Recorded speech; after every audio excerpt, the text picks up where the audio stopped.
Hello, Roger. Good morning, Mary. Well, how does he seem to you? Well, maybe I'm clutching at straws, but I think he looks better today. You do? Yeah. Somehow he looks as though he has more color and his breathing is easier. Well, all of his vital signs are stable, and that certainly is on the good side. I don't think I've had a chance to thank you in person for what you did for Frank.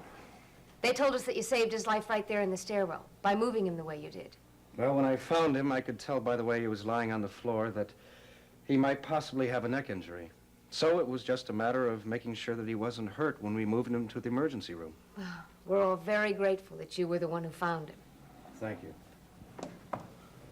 Hello. Good morning, Delia. Come on in. It's all right. Hello, Dee. I want to cry every time I come through this door.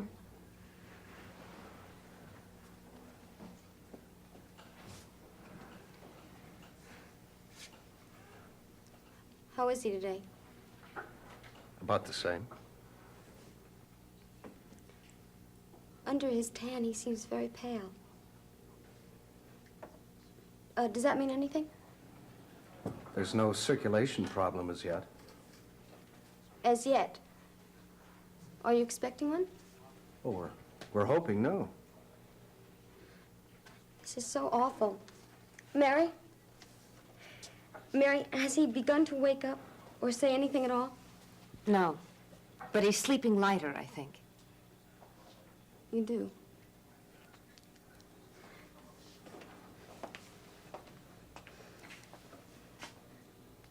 If he stays unconscious, does that mean that there's less hope or a chance of brain damage? Well, that's a possibility, but I don't... Suppose he never wakes up.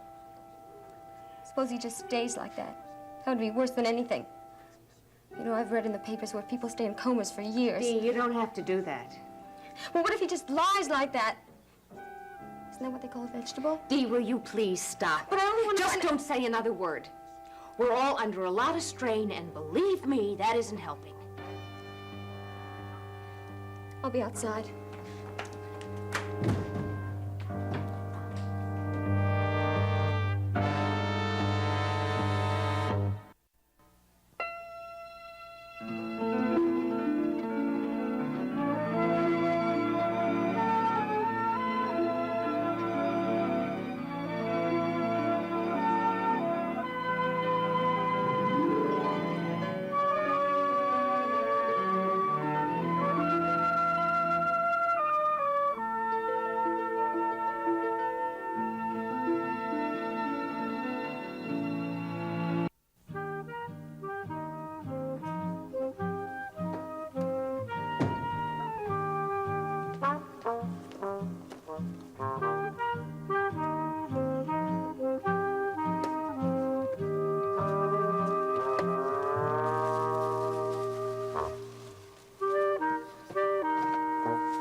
Dr. Carter. Good grief. Oh, I didn't mean to startle you. Oh, no, that's okay. I don't think there's any damage. I was wondering if you've seen Dr. Steiner. No, I haven't seen him this morning. Neither has anyone else, and he is supposed to be on duty. I just came in here a second ago. I'm on my 10-minute break.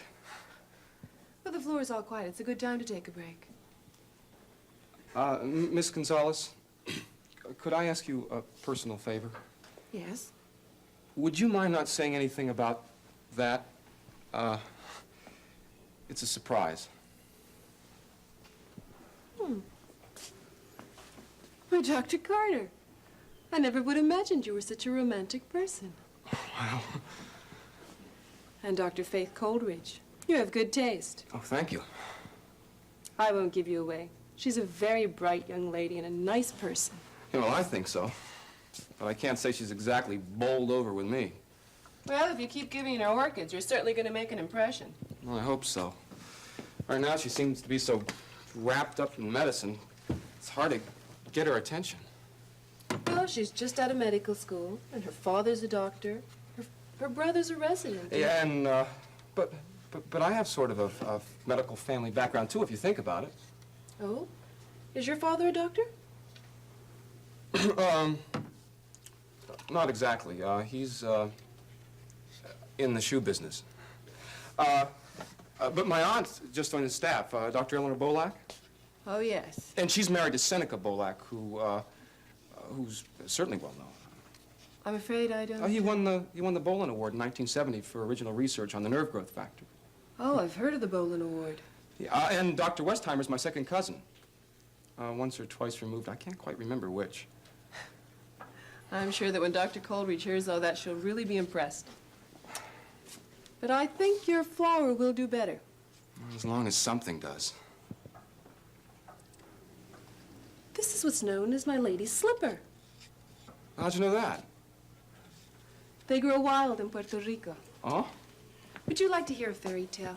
Well, we call them cuento de hadas about this flower. You might want to tell Dr. Coleridge. Sure.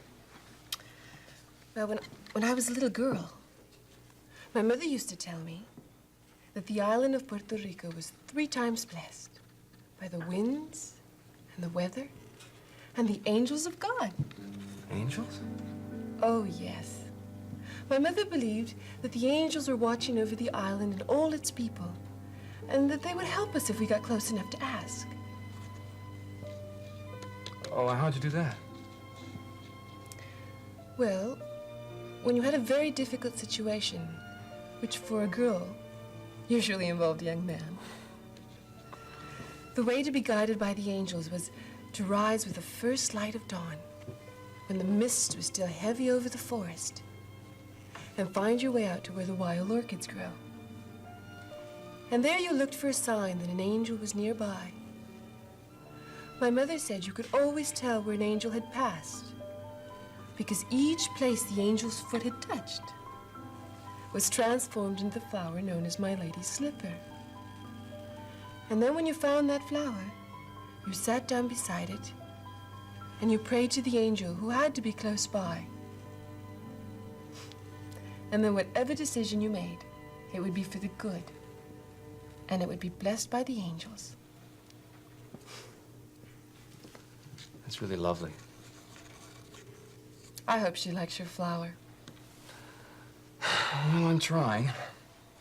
Well, as interns go, Dr. Carter, you do try harder than most. I'm sure you'll do just fine. Oh, hey, thanks, Miss Gonzalez. You can call me Ramona if you like. I did notice that everyone else does. My friends call me Bucky. Of course, in public, it'll still be Dr. Carter. And you'll be Miss Gonzalez. Thank you, Miss Gonzalez. I mean, Ramona. Not at all, Bucky. And perhaps we better get back to the floor. Leave the room empty so Dr. Coleridge can discover her surprise. Yes.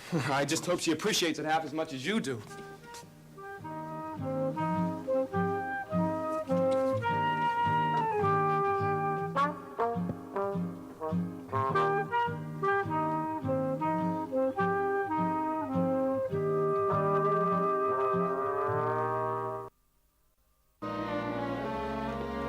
Mary, don't feel bad. That was pretty hard to take, even though it wasn't intentional. I shouldn't have spoken to her that way. It's not fair of me to lose my temper. She was upset, but you were right. It wasn't helping. I've known Dee all my life. She's had a terrible time, and we've all had to make allowances. But she's very sweet when things are going well. But she can't cope with this. And she's at her best on a Saturday night when she's sitting in Dad's place with Frank on one side and her brother Bob on the other. She feels safe, and she can be bright and so funny you wouldn't believe it. And isn't it a shame that life isn't just one long Saturday night? Well, it isn't. And sometimes she just drives me right up the wall. I seem to alternate between feeling so sorry for her and being so furious I could kill her. Maybe that depends on which Delia you're with. Well, I can see how you couldn't help but feel sorry for the bright little sparrow who's always making jokes and trying desperately to be liked. But it's also hard not to lose your patience with the helpless little girl that was in here just now. That's very perceptive. There are 2 Delias. But only one Mary Ryan. Straight on. Is there another Mary Ryan lurking underneath? I hate to disappoint you, but I am what I am. Who's disappointed? I must tell you, Mary, that I have a great amount of respect for the way you've been handling this whole situation. Well, you know we feel exactly the same way about you. Well, that's good to hear. Because for the last few days, I've been reminded of how long it's been since we've seen each other. Since you were a little girl. You've been away a lot. I was going to school. Well, it's a shame that you haven't been able to develop a greater appreciation of me. A shame for who? For me. I like that smile.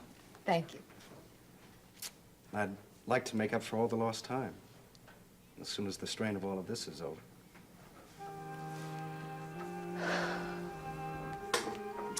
After Frank gets well. I hope that's the way it works out. Because believe me, we're doing everything we can to help Frank pull through.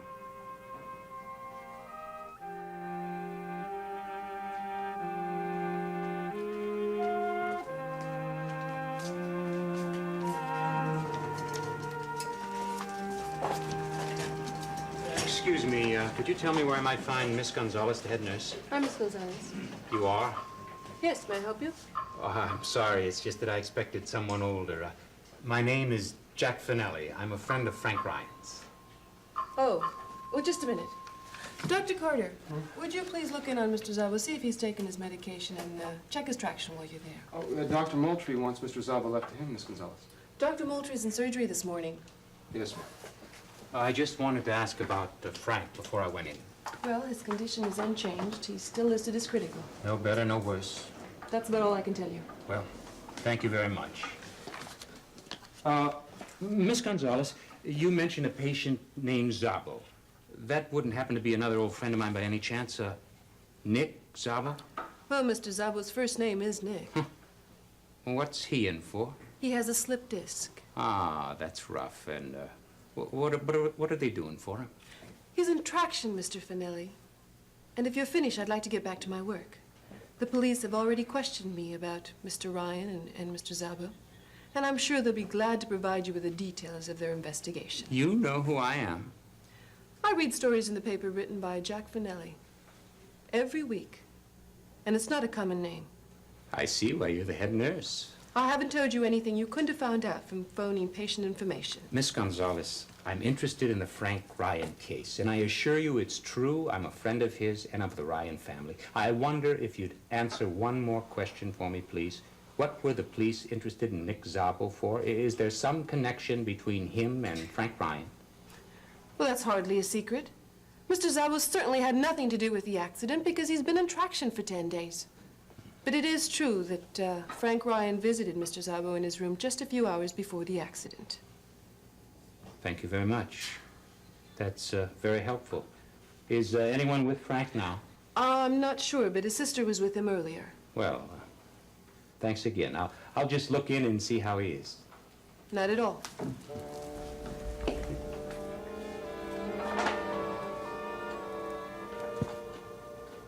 Nick Zabo.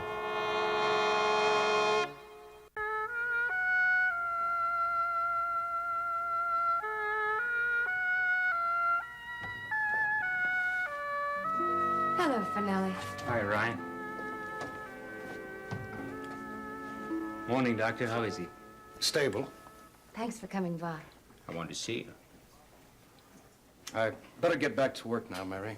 I'll look in on him later. Oh, we'd really appreciate it if you would.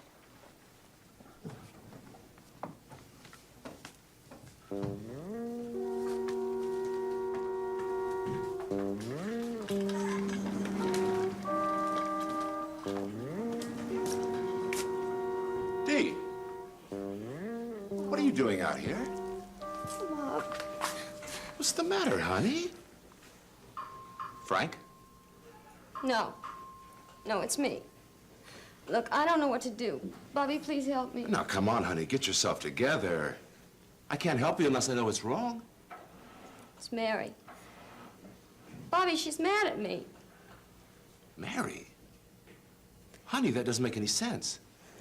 I went into Frank's room, and everything I said was wrong. And Mary just got mad at me. Wrong? What do you mean wrong? He doesn't move. He doesn't open up his eyes. I'm afraid he's never going to. And all I asked was if he's just going to stay that way forever. Mary started shouting at me. Oh, come on, kid. He is my husband, and he is the father of my baby. And I am the one who's going to have to live without him forever. Now, come on, kid. Come on, let's sit down. Come on. Let's sit down. Take it easy. Take it easy. Come on, you got to get a hold of yourself. I'll try. I'm sorry. I'll try, Bobby. Maybe you should go back to the Ryans, huh? I'd like to do that, but I think Mary's going to think that I've deserted Frank. She won't think anything of the kind. I'll tell her I sent you home to take care of the baby. Would you do that? Look, Bobby, just tell her that I'm sorry if I said anything that I shouldn't have said, okay? Of course I will. You know what? It is so awful not to know if he's going to live or if he's going to die, if he's going to lie in that hospital bed. Dee, no. You know what hurts the most? This whole thing never would have happened if he just stayed home with me. Dee, don't go on like this. No, it's true. He didn't have to go to law school. He didn't have to go into politics. I mean, he had a very good job. He would have made inspector, maybe even captain. If you'd wanted that, honey. I didn't want him going out. He should have been home with me where he belonged. That's where we all want him, sweetheart. Home and well. It won't be that way again. Maybe it will, huh? All we gotta do is pray. I'll go to church. I will. That's what I'll do. I'll go to church. Dee, there's something I've been wanting to ask you. Ask me about what? That $6,500 that Frank was carrying, do you know where he could have gotten it? No, Bobby, you know we don't have any money like that. I mean, the most money we ever got from the campaign was $75.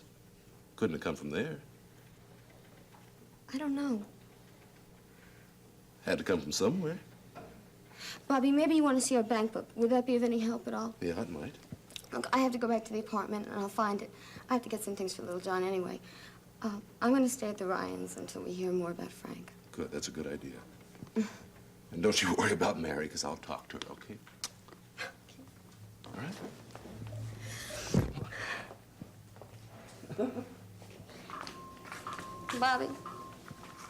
Bobby, do you ever get tired of taking care of me?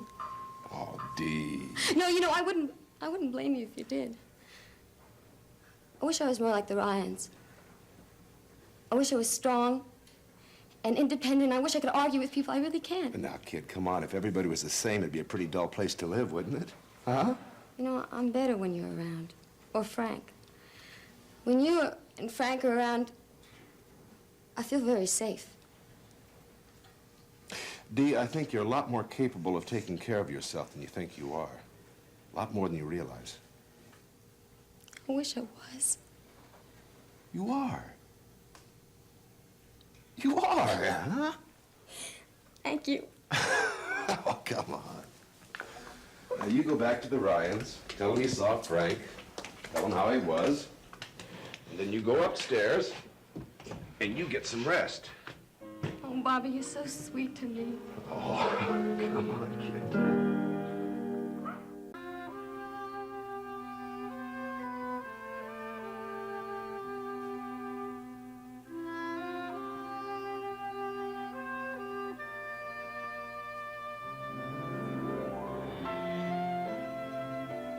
Trying to will him to open his eyes, aren't you?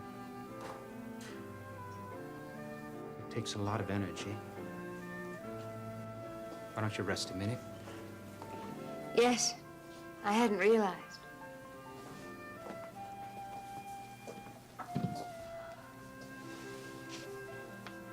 Do you think he knows we're here? Yes? And do you think my trying to bring him back can help? I don't know, Mary. Maybe. Thank you. Excuse me, I'm looking for Miss Mary Ryan. Hello, Jack. Hello, Harvey. Mary, there's a friend of mine from the paper, Harvey Miller. How do you do? They told me at the desk I'd find you here. I'm sorry about your brother. Thank you. Listen, I don't think I understand. Well, naturally, when a person is coming to the public eye, the way your brother has as a candidate for city council, and there's an accident, the papers will be interested. Well, I wish they weren't. Well, I've talked to quite a number of people around the hospital and collected what are supposed to be the facts, but I thought as a matter of courtesy, I should check with a member of the family Please, first to prevent embarrassment. Please go away. You shouldn't be in here. If you could just step outside with me, I only have a few I'm questions. sorry, I can't. Is it true that your brother was carrying a large amount of cash, almost $8,000, when he was found in the stairwell? Will you please get out of here? Harvey, will you do me a favor and forget the whole thing, will you? What's that, Jack? Frank was carrying some money that had been collected for his campaign. That's all it was. Oh, campaign money? Right. There's no story. Just a man who's been hurt and a pretty worried family. Okay? I don't get it. Are you here as a reporter, or what? I'm here as a friend of the family. They're under a lot of stress. We'd all appreciate it if you'd just leave them alone. Do you think your parents would mind if I asked them, you know, for a little background on your brother? Yes, I do. Please don't ask them anything of the sort. Write anything you want. But just remember that Frank is going to get well and win the election in November. Oh, he is going to get well? Is that what the doctor said? Okay, Harvey, that's enough. You're just going to upset people. There isn't anything here for you. Is there a story here or isn't there? There's a story, and I'm on it. We're on it. That's a terrific way to ruin everything. Look, I've got an inside track with the family. If you just stay out of the way, I can put the whole thing together. Now, believe me, I can do it. You can't. Okay, Jack. But what's it all about? I don't know yet. None of it fits together, but one thing sticks out like a sore thumb. What happened to Frank Ryan was no accident. There's one hell of a story here somewhere. And I'm gonna get it.